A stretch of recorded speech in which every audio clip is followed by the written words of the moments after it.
Good morning, guys. Welcome to Appalachia's Homestead. I'm back up in the shade here.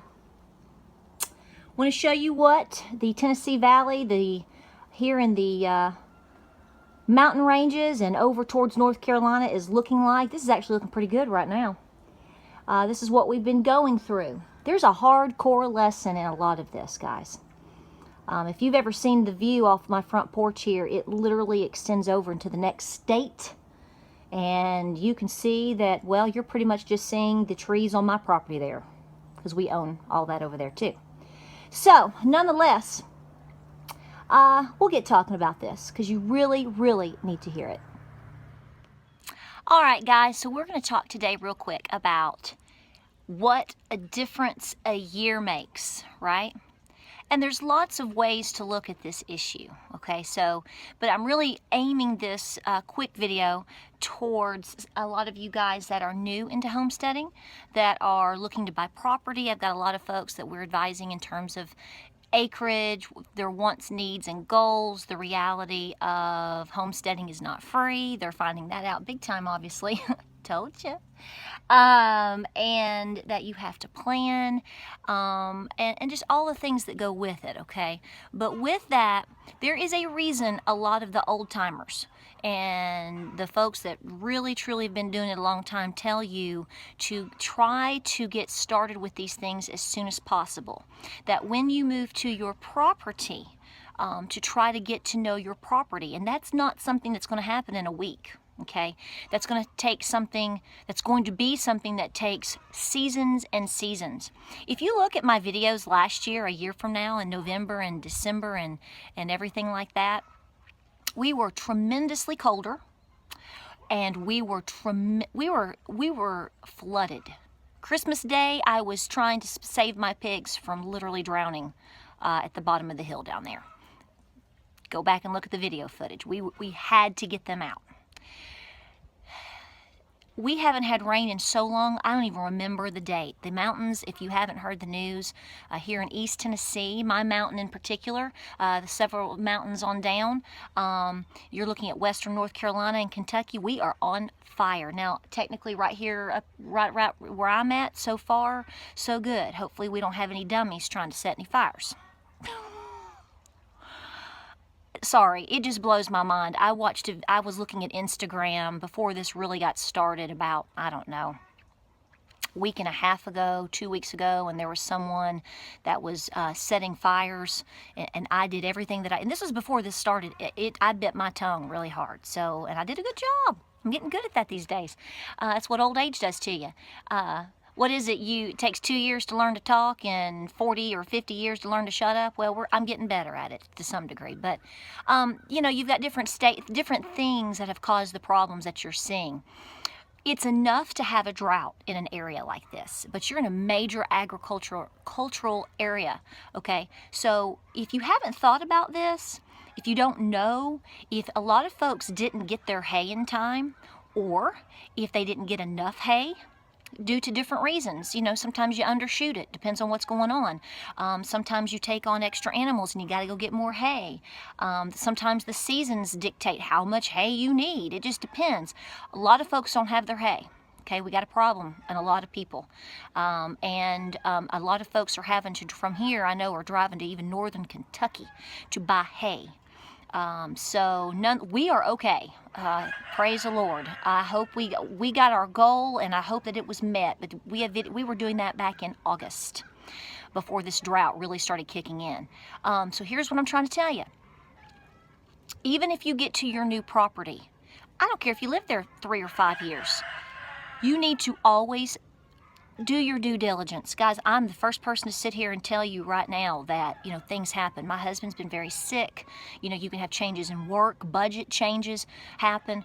But let me give you a heads up, okay?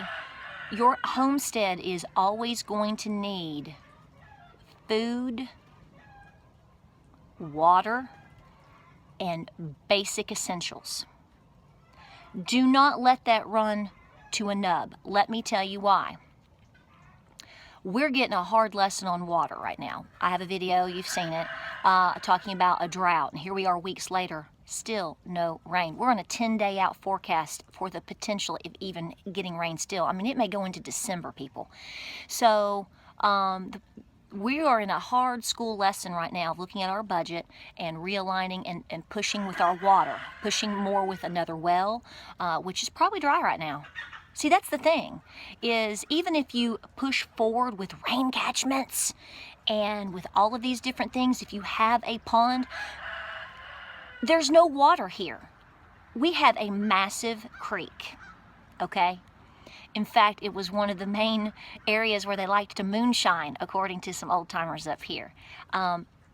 It has never been dry, ever, ever, ever. In fact, you can ask Fred. We were talking to him 3 days ago, and I said, have you been back there? Which he has not.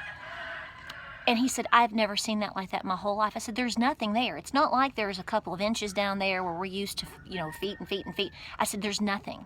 He said, I've never seen it that way in my entire life. So what I want to tell you is, always try your best in your due diligence. Keep your water tanks filled.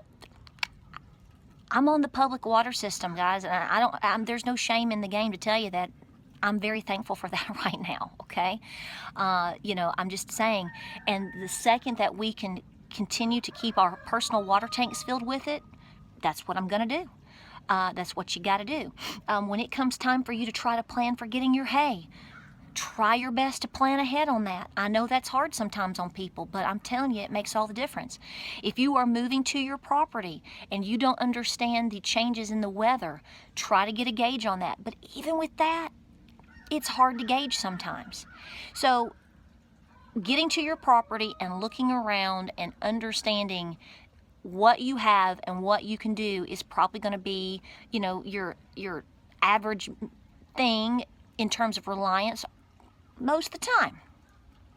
Critical situations happen.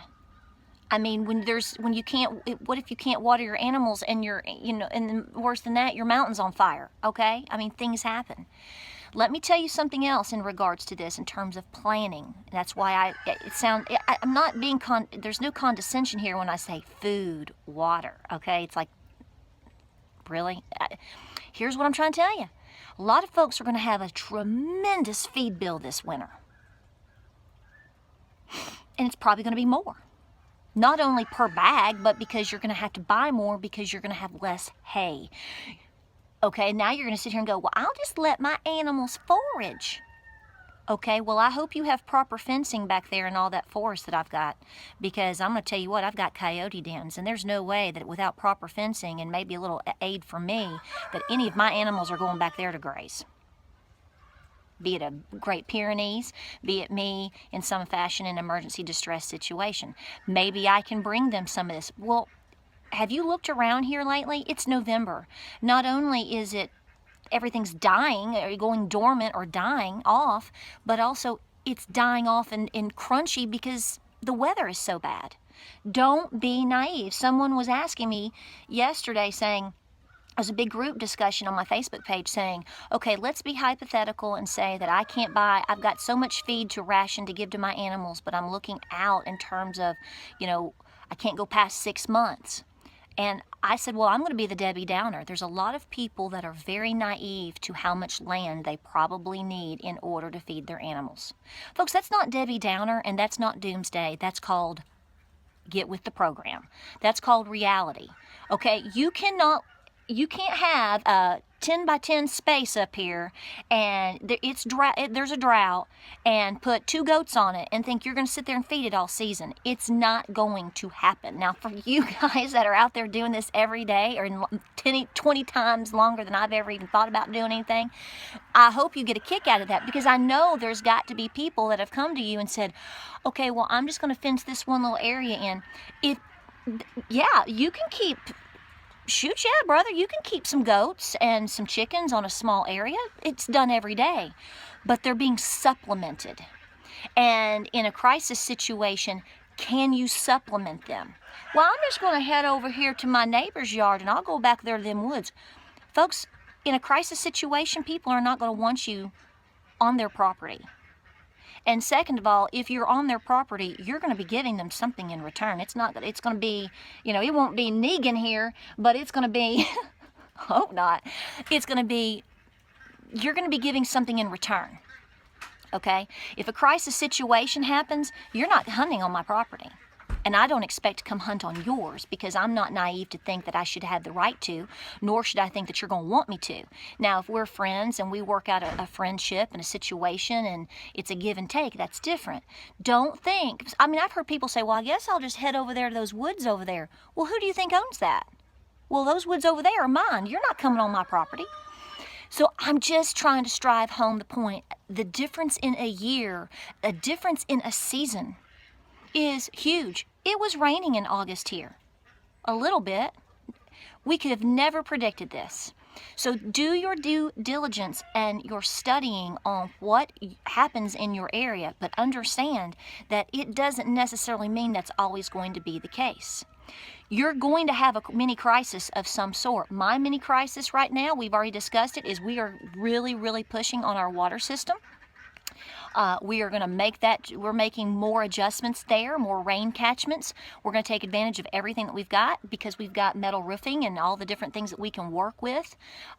We have another well that we are trying to work with. Hi, Mr. Peaches. You come to say hello? Of course. Think about those things. Understand, don't move the camera, understand that your budget is paramount.